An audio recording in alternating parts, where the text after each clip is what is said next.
Hi, good day, everyone. Thank you for joining me. This time I'll be sharing examples of reserved matters in a shareholders agreement.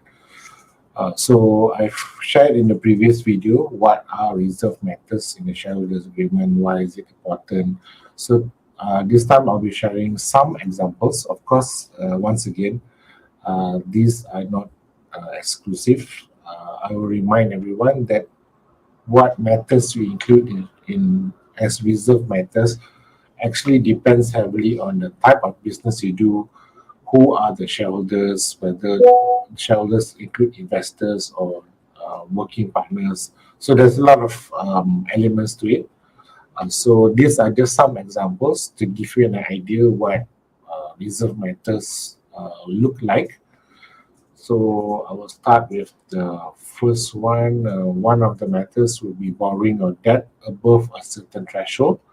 I would generally advise put a threshold. Not every borrowing or debt needs everybody's approval. It depends on the type of business. If you're a smaller business, maybe 1 million, bigger business, 10 million. Depends on, once again, depends on your business.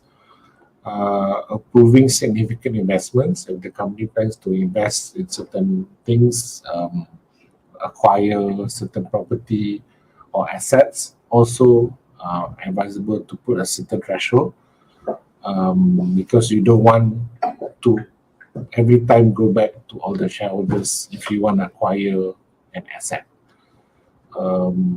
Things like, technically, if you include everything, every acquisition, that will include even stationery, because that is an acquisition.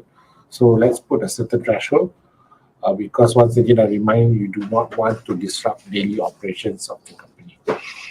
So changing the business of the company. So for example, if you're F&B, suddenly the majority wants to change and do something else, say selling vape, go into construction. So those things are advisable to put in reserve matters, because without it being included in reserve matters, the majority can decide to change the business of the company, and the minority would be in a position where they are stuck in the company doing something that they did not initially join up to the company.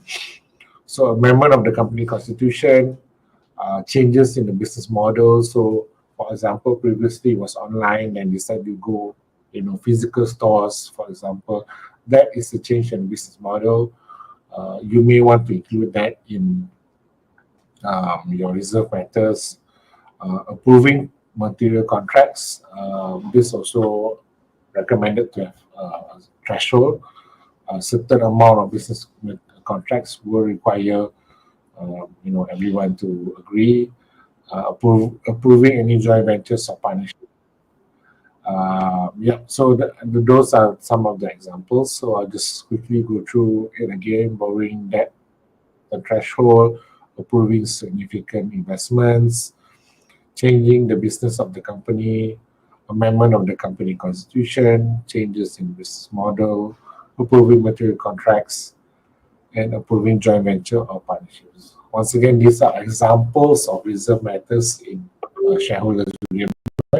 Once again, whatever you decide to put in reserve matters, bear in mind not to disrupt the daily operations of the company, but also at the same time, not for the minority not to lose any influence in the decision making of the company.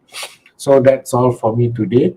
If you have any questions regarding reserve matters or shareholders agreement, feel free to email at the email below. And also you can leave a comment whether on Facebook and YouTube. So thank you. Have a good day. Assalamualaikum.